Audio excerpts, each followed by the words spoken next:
Bienvenue dans Budget Chéri, le podcast qui parle d'argent, de thunes, de pognon, de manière simple, décontractée et fun. Je m'appelle Delphine Pinon, je ne suis ni banquière ni comptable. C'est la passion qui m'a donné envie d'explorer les méandres de l'argent sous toutes ses facettes. Seule ou avec mes invités, je parle aussi bien de budget et de notre rapport à l'argent que de placements financiers pour notre épargne. Retrouvez-moi également chaque semaine dans ma newsletter. Abonnez-vous sur budget-chéri.com.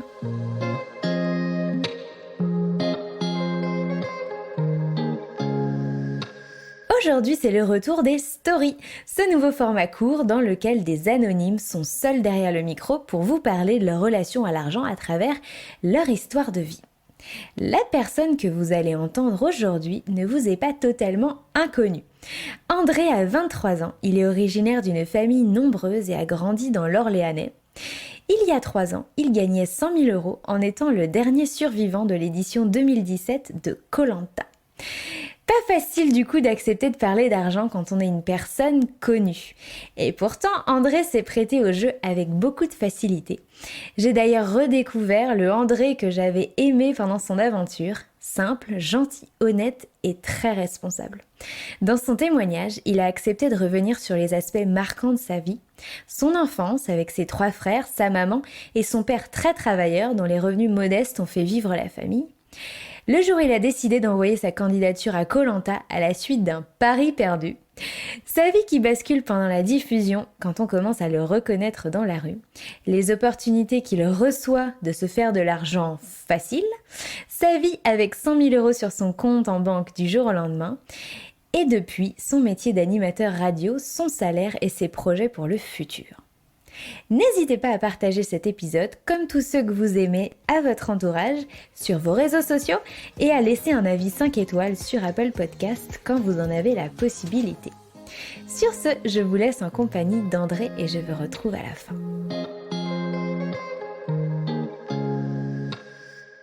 Je m'appelle André Deleplace, j'ai 23 ans et je vais vous raconter ma vie avant et après ma victoire à Koh-Lanta. Alors moi, je viens d'un village proche d'Orléans, à une vingtaine de kilomètres, ça s'appelle Jargeau, il y a 5000 habitants. Et donc, je suis issu d'une famille nombreuse, où on est 4 garçons. Donc, moi, je suis le plus petit de la fratrie. Voilà, on a 7 ans d'écart avec l'aîné. Donc voilà, on était quand même assez serré dans la famille au niveau de l'écart d'âge. Et sinon, mes parents, alors ma mère a été mère au foyer à partir du 2e garçon pour voilà vraiment s'occuper de nous. Et donc, il y avait que mon père qui travaillait avec des revenus du coup financiers. Mon père était frigoriste, enfin il l'est toujours d'ailleurs. Il est frigoriste, donc il réparait tout ce qui était dans le froid, climatisation, pour des usines, des centres commerciaux, des supermarchés. Enfin voilà, il travaillait beaucoup, il travaille toujours beaucoup. Voilà, les 35 heures, lui, il connaît pas, c'est bien plus que ça. Parce qu'en effet, voilà, c'est quand même ouvrier, du coup, technicien. Et donc voilà, pour subvenir à des besoins de 4 garçons quand même, faut bosser. Donc voilà, mon père était un gros travailleur. Ma mère aussi d'ailleurs dans le milieu associatif, elle s'est toujours très investie dans les clubs sportifs locaux ou alors même à la mairie, à la ville, où elle était toujours en mouvement et pleine d'énergie. Enfin voilà, donc mes parents sont de gros travailleurs donc, et c'est vrai que mon père a beaucoup travaillé pour subvenir aux besoins de ses 4 enfants. Dans ma famille, l'argent, ça se méritait. Voilà, on n'est pas issu d'une famille riche à la base. On a toujours été donc des travailleurs, mais voilà, l'argent n'a jamais été un tabou chez nous. Mais voilà, si on voulait avoir des sous, si on voulait partir en vacances, bah voilà, il fallait travailler, fallait mériter son argent. Mais sinon, l'argent n'a jamais été un motif d'embrouille dans la famille. Il n'y a jamais eu de soucis là-dessus, parce que mon père, voilà, quand on était petit, s'est toujours démené à ce qu'on ait suffisamment pour vivre correctement avec une belle maison, avec des vacances chaque année pour qu'on puisse partir. Même tous les 3 ans, on retournait au Mexique retrouver la famille de ma mère. Enfin voilà, on a toujours bossé. En tout cas voilà, dans ma famille, rien nous a été donné, voilà, offert. Quand j'étais petit, j'avais pas forcément d'argent de poche. Ah non, j'en avais pas. En tout cas, je faisais pas partie de ceux que ses parents lui donnaient 10 € par semaine ou 50 € tous les mois. Non, j'ai pas fait partie de cette bande-là. En gros, mes parents me donnaient de l'argent pour prendre le bus, pour payer la cantine au lycée. Mais voilà, sinon, si je voulais avoir des sous, bah, j'essayais de me débrouiller en vendant des trucs, en faisant des sortes de petits boulots, en rendant des services. Mais sinon, voilà, quand je pouvais demander de l'argent à mes parents pour sortir ou quoi, oui, ils me donnaient un billet par-ci par-là. Mais j'avais pas des revenus réguliers, on va dire, quand j'étais jeune. Parce que voilà, l'argent, ça se gagne, ça se donne pas. En tout cas, c'est comme ça que je vois les choses et que mes parents voient les choses et que tout le monde, je pense, dans ma famille voit les choses. Mais voilà, en gros, on n'avait pas d'argent de poche. On n'était pas non plus, voilà, à être dans la galère, à devoir bosser tout le temps, hein, mais non, fallait mériter ses sous. Alors je voulais avoir des sous moi-même, je me débrouillais de mes propres moyens, quoi. Alors j'ai commencé à travailler quand j'étais en première. Voilà, en classe de première, c'était mon premier vrai boulot. J'ai travaillé le mois de juillet de l'été entre la première et la terminale dans une pépinière. Voilà, donc je travaillais dans les champs. C'était chez un ami à moi qui avait une pépinière. Et donc j'ai bossé là-bas tout le mois de juillet pour gagner mes sous, pour me payer mes premières vacances avec mes potes. Voilà, on était qu'entre potes. Il n'y avait pas de parents ni rien. Donc voilà, j'ai commencé à bosser. Donc j'avais 17 ans. C'était mon premier été, mon premier vrai boulot, quoi. Alors quand j'étais petit, je voulais absolument faire un boulot où on gagne beaucoup d'argent. Je me rappelle, on avait un ami de la famille, son père était radiologue, il avait beaucoup de sous, et donc je me dis, ah, forcément je vais faire radiologue plus tard, c'est obligé, je vais finir blindé. Donc ouais, j'avais vraiment envie d'être riche plus grand quand j'étais petit. Et après, de fil en aiguille, en avançant dans la vie, bah voilà, je voyais qu'on n'était pas forcément obligé d'être blindé pour être bien, pour vivre correctement. On comprend ça, et puis au final, on fait un job qu'on aime bien. Alors, je suis toujours dans la radio, mais enfin, je suis pas radiologue maintenant, je suis animateur radio. Mais voilà, l'argent, c'est vrai que quand j'étais petit, était mon facteur premier de motivation pour avoir un bon boulot, ouais.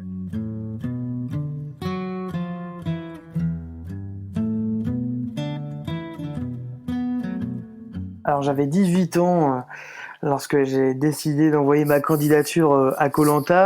C'était vraiment un pari avec un pote à moi. On était ensemble à la maison, et il y a la pub du casting de koh qui était ouverte, qui est passée à la télé. Et je me suis dit, bah tiens, pourquoi pas écrire une lettre comme ça, sous forme juste d'une blague au départ. Et donc voilà, on a écrit la lettre le soir. Le lendemain matin, je l'ai relue, et la lettre m'a bien fait rigoler. Et donc je me suis dit, bah tiens, bah pourquoi pas essayer de l'envoyer, peut-être qu'ils vont me répondre. Et au final, 2 mois plus tard, le casting de koh m'a rappelé, comme quoi, voilà, ça m'intéressait toujours de participer à l'émission. Évidemment, j'ai accepté, j'ai dit oui, bah oui, bien évidemment. Et donc participer à la suite du casting. Et donc suite à ça, voilà, enchaîne presque 5 mois de casting, il me semble, ouais, je me rappelle bien, entre les différentes étapes, les rendez-vous à Paris, les rendez-vous téléphoniques, les questionnaires par mail, enfin tout ça. Et donc voilà, je fais toute cette étape de 5 mois de casting, et pour qu'au final ils me rappellent et qu'ils me disent que je sois pris pour l'émission. Et donc là démarre l'aventure, et puis il se passe ce qui se passe, hein. Je gagne miraculeusement l'édition donc 18. C'était au Fidji en 2017. J'ai eu mes 20 ans là-bas, donc je suis parti là-bas, j'avais 19 ans, j'ai eu 20 ans sur l'île à peu près au milieu du parcours. Et donc une histoire formidable, incroyable, et ça a changé ma vie, parce qu'après voilà, j'ai gagné donc cette somme de 100 000 euros. On n'a jamais été, ouais, une famille genre avec une telle épargne à la maison. Donc voilà, c'est un changement radical de vie, surtout quand j'avais 20 ans. Donc je me suis dit, bah non, je vais pas faire n'importe quoi non plus avec mes sous. Et donc changement de vie du coup maintenant depuis début 2018, où je me fais bien plus plaisir, mais aussi je pense à mon avenir, ouais. Alors une fois qu'on est dans l'aventure, on pense jamais à gagner, ou alors on pense jamais au sous, quoi, au gain. Et c'est vraiment uniquement au moment où on est dans les 5 derniers, on se dit waouh, en fait, il y a peut-être une chance que moi je gagne. Et on se dit waouh, ah oui, 100 000 euros quand même, ça ferait une belle différence. Mais sinon, les trois quarts de l'aventure, on n'y pense pas vraiment. En tout cas, moi, j'y pensais pas vraiment sur les trois quarts de mon aventure. Et donc, je me disais, ouais, 100 000 euros après, ah oui, ça me ferait un sacré bond en avant. Et au final, voilà, je les ai gagnés, je les ai eus. Donc, mais c'est vraiment aller sur les trois, quatre derniers jours où on y pense vraiment à la somme. Alors, durant le tournage de koh, oui, on est rémunéré. Moi, je dirais plutôt une indemnité, presque. Voilà, c'est des salaires minimums parce que sur koh on fait pas ça en tout cas, on fait pas ça pour avoir des sous. Enfin, on pense gagner les sous à la fin, mais voilà, c'est un salaire minimum, hein, c'est plus une indemnité qu'une rémunération. Elle tourne autour de quasiment 3 000 € avec toutes les primes comprises. Donc voilà, c'est pas extravagant, mais ça veut dire d'autres retombées. Mais voilà, sinon, au niveau des sous, oui, on est rémunéré, mais c'est pas des sommes extraverties comme on peut voir dans le monde de la télé. Alors au moment de la diffusion, du jour au lendemain, tout le monde me reconnaît dans la rue. Et donc ça, c'est assez étrange de se balader dans Orléans et que des gens nous arrêtent, des gens nous posent des questions, nous demandent comment ça se passe à koh. Est-ce que j'ai gagné, parce que les gens ne voient pas si je n'ai gagné ou non, parce que c'est encore loin ce temps de diffusion. Et, euh, et donc voilà, du jour au lendemain, les gens nous arrêtent, nous posent des questions, et ça change vraiment du tout. On passe de nous, personnes lambda, à, euh, à quelqu'un que tout le monde arrête dans la rue et à qui on pose des questions. Alors sur le moment, le fait d'être promu au rang de célébrité, enfin voilà quoi, célébrité sur le moment où tout le monde nous arrête, tout le monde nous pose des questions, au début c'est sympa, c'est rigolo, ça fait bizarre que du jour au lendemain, notre quotidien change considérablement, et ça dure tout le temps de la diffusion, ça dure encore 3 mois après la diffusion. Après, moi je l'ai plutôt bien vécu parce que voilà, les gens étaient toujours bienveillants avec moi suite à comment j'ai été dans l'aventure, etc. Mais je l'ai plutôt bien vécu, je pense. Je l'ai plutôt bien géré aussi. En tout cas, c'est ce que m'ont dit mes proches, que voilà, il n'y a pas eu de changement radical ni rien. Et donc ça fait vraiment plaisir.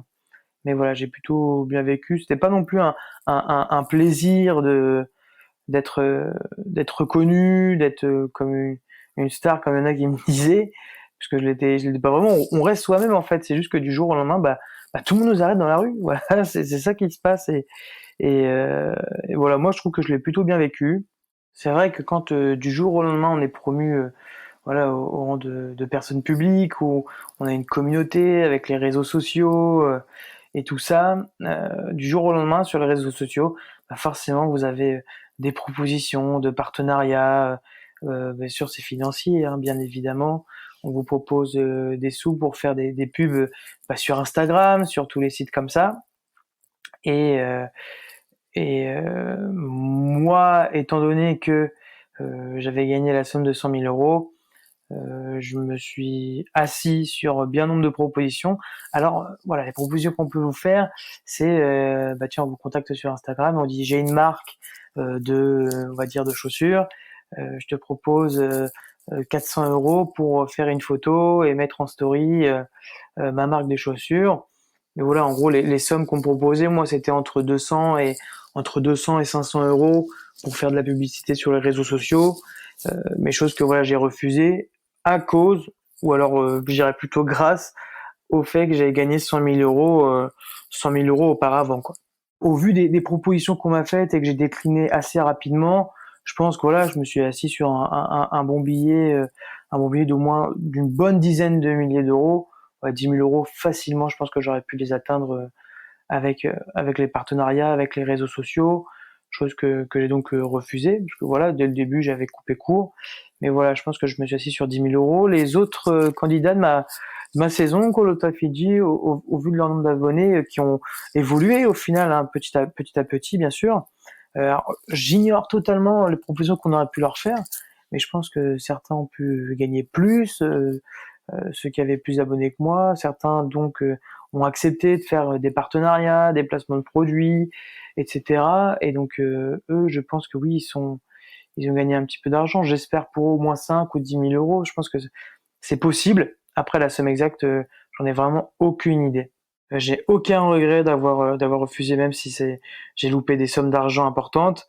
J'ai vraiment aucun regret d'avoir refusé tout ça parce que voilà, j'ai essayé une fois, j'en ai fait un seul, en plus sur un sujet qui m'était proche, hein, c'était sur le milieu sportif. Et voilà, dès le première photo que j'ai pu poster pour contre Rumination, bah je me sentais pas bien, je sentais que c'était pas moi. En fait, j'aimais pas ça, j'aimais pas vendre ma tête pour euh, pour faire de la publicité. Je me sentais pas à l'aise. Et donc c'est vrai qu'aujourd'hui, je suis satisfait d'avoir refusé, même si voilà, on se dit ah j'ai quand même raté un bon paquet d'argent et que beaucoup de nos proches nous disent oh mais t'es bête et tout, t'aurais dû le faire, les sous c'est des sous. Bah non, moi je trouve pas, je trouve que l'argent il y a une manière de la gagner, il y a une manière de s'en faire et donc aujourd'hui j'ai aucun regret de m'être assis sur un petit billet.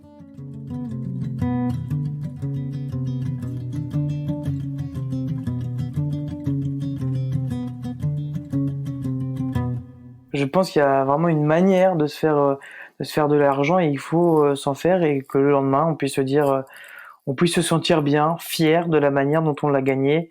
Et donc c'est pour ça que moi j'ai refusé avec les réseaux sociaux parce que je me sentais pas bien de faire des publicités pour gagner des sous et je pense vraiment qu'il y a une manière pour se sentir bien, se sentir heureux d'avoir les sous qu'on a mérités.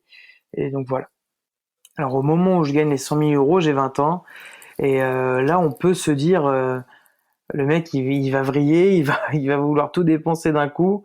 Mais au final, je trouve que je m'en suis plutôt bien sorti, que je me suis quand même beaucoup entouré.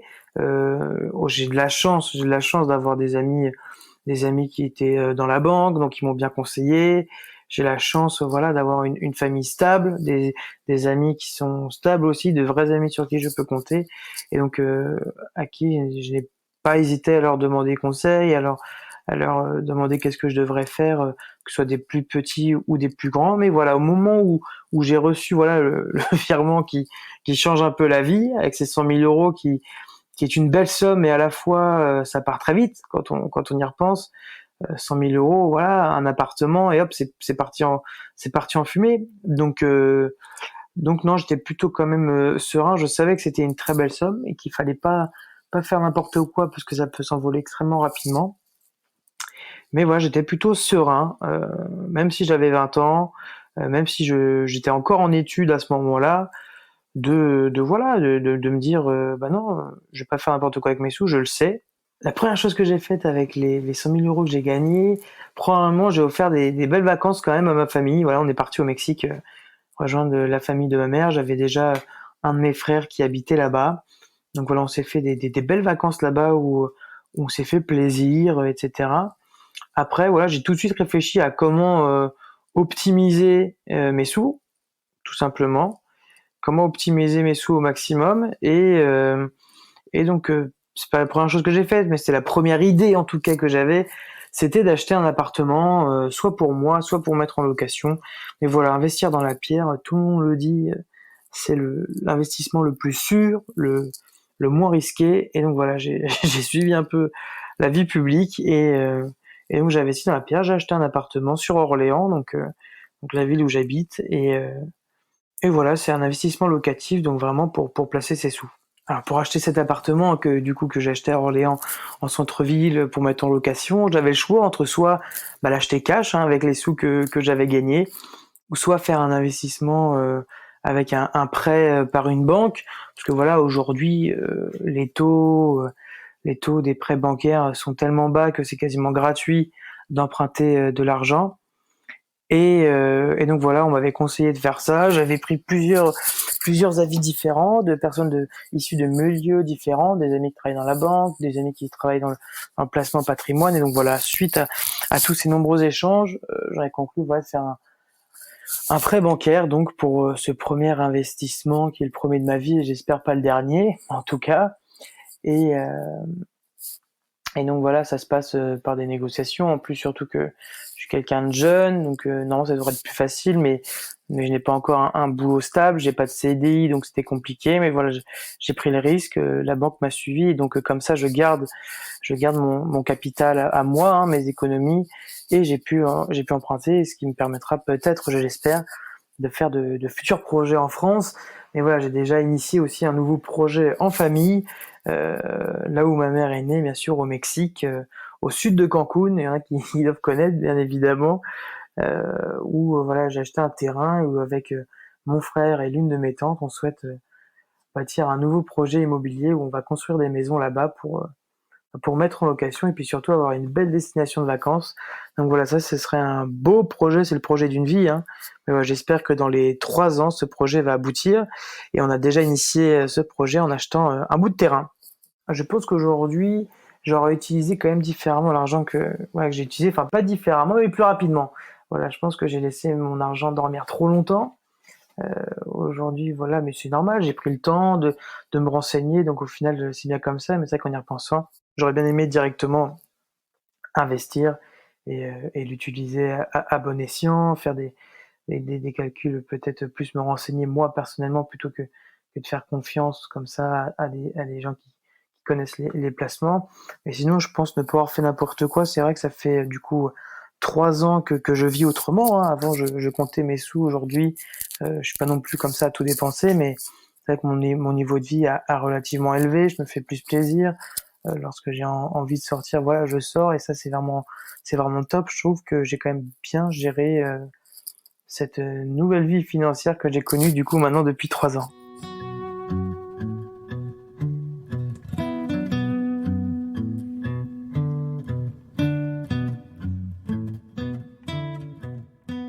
C'est vrai qu'aujourd'hui, depuis koh voilà, j'ai un nouveau métier. Je suis animateur radio, donc ça fait maintenant presque 2 ans que je suis dans le monde de la radio. J'y suis arrivé vraiment par hasard, parce que c'était suite à une interview que m'avait accordée donc France Bleu Orléans, la radio où je travaille actuellement. Dans cette interview, j'avais émis le souhait de travailler dans les médias, et donc ils m'ont proposé de venir faire des émissions chez eux en tant qu'invité. Donc j'en ai réalisé 2. Et suite à ces 2 émissions qui se sont magnifiquement bien passées, ça s'est super bien passé. Voilà, ils ont compris que j'étais mordu de ce métier, qui est un métier qui paraît inaccessible, mais qui en fait ne l'est pas, hein. C'est pour cette raison que moi je ne le faisais pas, parce que j'ai l'impression que j'y arriverai jamais à y arriver dans ce milieu-là, qu'il fallait forcément connaître du monde, qu'il fallait être vraiment quelqu'un d'important pour rentrer là-dedans. En fait, non, voilà, il suffit de se former, c'est un vrai travail, on n'y arrive pas par hasard.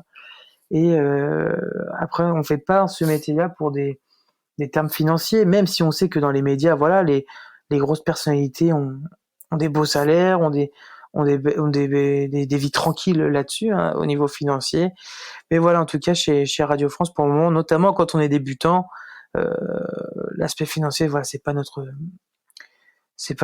le premier point, en tout cas, qui fait qu'on a envie de se faire ce métier-là. On peut dire qu'on est sur des salaires d'environ 1800 euros brut si on est à 35 heures, si on est à temps plein. Sauf qu'on est rarement à temps plein, hein. Ça, faut bien ne pas l'oublier. Moi, par exemple, pour le moment, ouais, je fais des émissions le week-end, donc je suis pas à temps plein. Et on l'est parfois parce qu'on fait des remplacements. C'est un milieu très précaire au niveau du temps de travail, où il faut être disponible, il faut être prêt à voilà, faut être prêt à sacrifier tout pour ça un petit peu, hein, quand même. Faut être prêt à se dire bon bah je me concentre que là-dessus, je me rends disponible, je suis prêt à gagner moins d'argent pour bosser plus. Là-dessus, il faut vraiment en être conscient. Alors c'est vrai que quand je suis arrivé dans ce milieu-là, mon but était de terminer animateur télé, notamment sur les jeux télé. J'adore ça, je trouve que c'est vraiment le divertissement pur. On n'y va pas pour apprendre, enfin on peut y aller pour apprendre, mais voilà, on y va pour passer un bon moment de détente et rigoler un bon moment, et c'est ce que j'aime, divertir les gens. Mais voilà, au fur et à mesure qu'on prend un petit peu d'expérience, au bout de 2 ans que je travaille dans ce milieu-là maintenant, bah voilà, on a forcément envie d'évoluer, peut-être sur le réseau national, ou alors tout simplement prendre des responsabilités, devenir manager, devenir responsable, devenir directeur au plus tard. Enfin voilà, moi après là, je suis vraiment dans une optique où j'adore mon métier en ce moment. J'adore vraiment ce que je fais et c'est vraiment ces deux branches en fait qui se différencient, soit devenir un responsable et transmettre du coup, transmettre, manager des équipes, ou alors essayer de partir toujours sur de l'animation, mais à échelle de plus en plus grande. Aujourd'hui, voilà, France Bleu Orléans fait 50 000 auditeurs quotidiens. Bah voilà, après, si on a envie d'être dans du national, faire des émissions avec des millions de personnes qui nous regardent à travers la télé ou en écoutant le poste, bien évidemment que ça, c'est un objectif. Je pense qu'il y a une question qui peut se passer si on vous dit demain, voilà, votre vie va changer du tout au tout, vous allez devenir quelqu'un d'autre. Comment est-ce que vous vous adapterez? Que ce soit financièrement, que ce soit au niveau de vos relations avec vos proches. Comment est-ce qu'on s'adapte si du jour au lendemain, vous devenez quelqu'un d'autre? Quand je dis quelqu'un d'autre, c'est pas vous changez votre personnalité, mais c'est que le regard des autres envers vous est différent. Vous passez de quelqu'un lambda à quelqu'un de reconnu. Comment est-ce que vous réagiriez? Merci d'avoir écouté André jusqu'au bout. Et si vous étiez, vous, le prochain anonyme d'une story budget chéri? Qu'auriez-vous à offrir? Qu'auriez-vous envie de dire? Quel message aimeriez-vous partager au monde? Si vous avez envie de partager votre propre histoire, qu'elle vous semble banale ou non, dans une prochaine story, n'hésitez pas à m'écrire à delphine@budget-chéri.com. Sur ce, je vous dis à très bientôt pour un nouvel épisode avec ou sans invité. D'ici là, prenez soin de vous et de vos finances. Ciao, bye bye!